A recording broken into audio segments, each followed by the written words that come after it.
स्वास्थ्य संगठन ने कोविड-19 के नए सब वेरिएंट JN.1 वेरिएंट को वेरिएंट ऑफ इंटरेस्ट के रूप में क्लासिफाई किया है, लेकिन कहा है कि इससे सार्वजनिक स्वास्थ्य को ज्यादा खतरा नहीं है।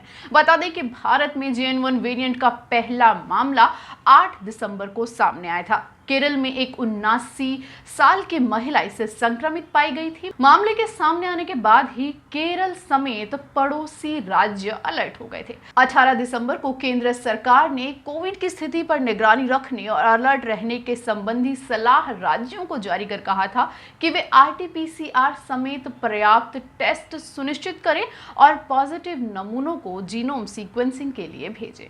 कोविड के इस नए वेरिएंट पर हमारे साथ बात करने के लिए मौजूद हैं डॉक्टर चारुदत्त अरोड़ा। डॉक्टर चारू से जानते हैं सबसे पहले कि आखिर इस वेरिएंट में कितने म्यूटेशंस हैं, क्योंकि कहा जा रहा है कि कोविड का ये सब वेरिएंट बहुत ज़्यादा म्यूटेशन को अपने अंदर लिए हुए है। सो JN.1 वेरिएंट एक कोविड का नया म्यूटेटेड वेरिएंट है जो कि BA.2.86 ओमिक्रॉन लीनिएज वेरिएंट से आया है।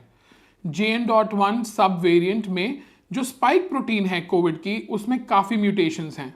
पता लग रहा है अनीता कि इसमें 41 म्यूटेशंस हैं जो कि उसको ज़्यादा इन्फेक्टिव, ट्रांसमिसेबल और वैक्सीन से लड़ने की ताकत देता है। डॉक्टर चारू, जैसा कि आपने बताया कि ये वेरिएंट बहुत सारे म्यूटेशंस के बाद बना है, तो ये कितना संक्रामक हो सकता है, इसके बारे में अभी तक हमारे पास क्या जानकारी मौजूद है?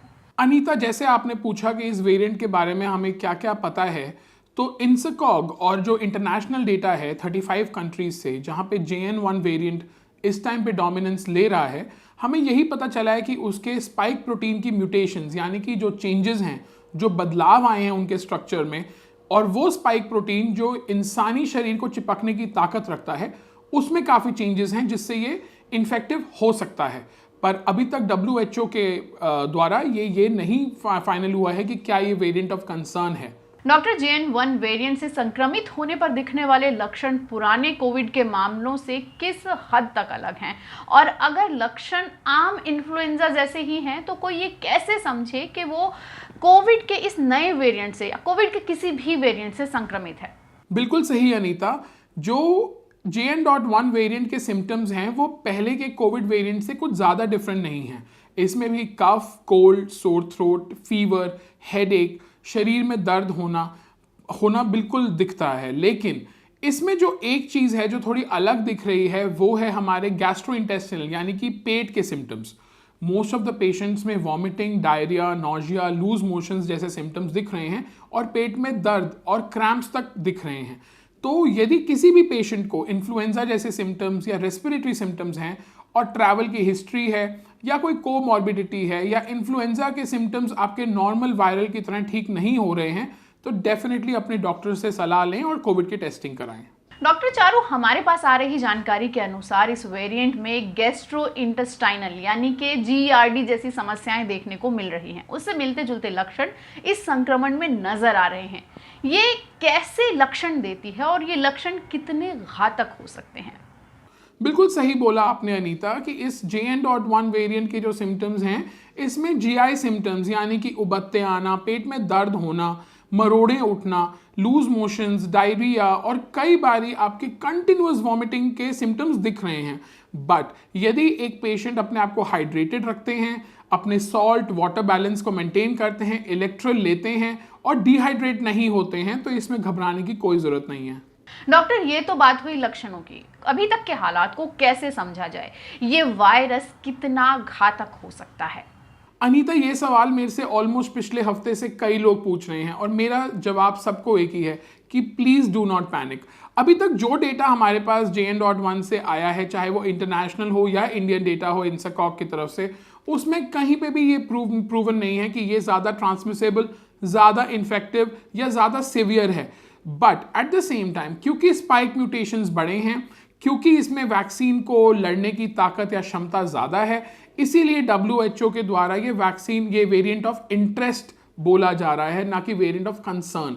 सो अभी तक इट्स वेरी प्रीमेच्योर टू से कि कितना घातक हो सकता है, लेकिन यदि किसी की वैक्सीन लगी हुई है और वो कोविड अप्रोप्रिएट बिहेवियर फॉलो करते हैं, तो इसके सिम्टम्स काफ़ी मिनिमम ही होंगे। डॉक्टर चारू, ये तो आप जानते ही हैं कि केरल में कोविड-19 के इस नए सब वेरिएंट के मामले सामने आने के बाद से तमिलनाडु में भी एहतियातन कई कदम उठाए जा रहे हैं।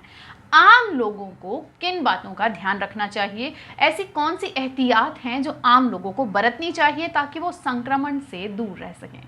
इस सिचुएशन में जबकि हॉलीडे सीजन चल रहा है, लोग ट्रैवल काफ़ी कर रहे हैं और विंटर टाइम पे वैसे भी इन्फ्लुएंजा लाइक इलनेस जिसमें कफ, कोल्ड, फीवर और रेस्पिरेटरी इश्यूज हो सकते हैं, उस पे आम आदमी अपने कुछ एहतियात बरत सकते हैं जो कि वो कोविड-19 वायरस को ना कैच करें। सबसे इंपॉर्टेंट है वैक्सीनेशन। वैक्सीनेशन अकेली शील्ड है जो हमें सीवियर इलनेस से बचा के रखती है। नंबर 2, अगर कोई वनरेबल पॉपुलेशन है जैसे 60 एंड अबव की हो गई, एल्डरली पॉपुलेशन, प्रेगनेंसी या इवन बच्चे, उन लोगों को डेफिनेटली मास्क लगाना चाहिए और इंडोर पार्टीज या इंडोर गैदरिंग्स अवॉइड करनी चाहिए। इसी के साथ साथ मास्किंग और सैनिटाइजर से हाथ वॉश करना ना भूलें। डॉक्टर, आए दिन वायरस या संक्रमण की खबरें सुनने को मिलती रहती हैं। ऐसे में लोग किन बातों का ध्यान रखें कि वो किसी भी तरह के संक्रमण से खुद को और अपने परिवार को बचा सकें? आपने बिल्कुल सही कहा अनीता। आए दिन हम लोगों को कोविड के नए वेरिएंट्स के बारे में पता चलता है, पर इससे घबराने की जरूरत नहीं है। हर दिसंबर या जनवरी के महीने में कोविड के नए वेरिएंट की सर्ज ऑफ केसेस आती है, पर इसमें यह पता चलता है कि कोविड अपने आप को बदल रहा है, म्यूटेट कर रहा है। पर क्या हमें इससे घबराने की ज़रूरत है? बिल्कुल भी नहीं। हमें ये ध्यान रखना है कि हम अपनी इम्यूनिटी को स्ट्रॉन्ग रखें, एक बैलेंस डाइट लें, पानी का इंटेक ठीक रखें, स्लीप साइकिल मेंटेन रखें एंड साथ ही साथ कोविड अप्रोप्रिएट बिहेवियर जिसमें हमारे ऑब्वियसली इंडोर गैदरिंग्स अवॉइड करना, मास्किंग करना, जो ना आपको केवल कोविड से बट फ्लू और एयर पोल्यूशन के साइड इफेक्ट से भी बचाता है, वो भी बहुत बेहतर करेगा। और साथ ही साथ वैक्सीनेशन लेना ना भूलें, अपने बूस्टर लगवाते रहें और अपने हाथों को ज़रूर साफ रखें। मेरा सबसे एक ही सुझाव रहेगा, you take care of your immunity, no virus can actually harm you. तो ये थे हमारे साथ डॉक्टर चारुदत्त अरोड़ा, जिन्होंने कोविड के नए सब वेरिएंट पर आपको पूरी जानकारी दी। ऐसे ही और इन्फॉर्मेटिव वीडियोस के लिए देखते रहें एनडीटीवी।